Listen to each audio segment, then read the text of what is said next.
دما خوش به شوپینر و تماشاوان برسف نوچه کردی بویر و بابت هری گرین السر و جوای کردستان به تایبت و سوریه بگشتی امی بوره پار و بکن جستودیا برسف لباجار قامشلو دده مکنیز ده لبند آمده.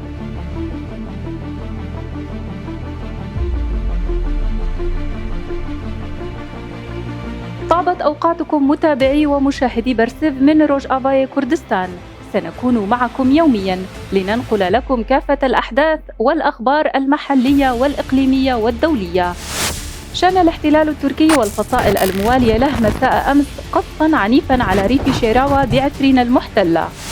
من استوديو برسف في مدينة قامشلو، انتظرونا قريباً.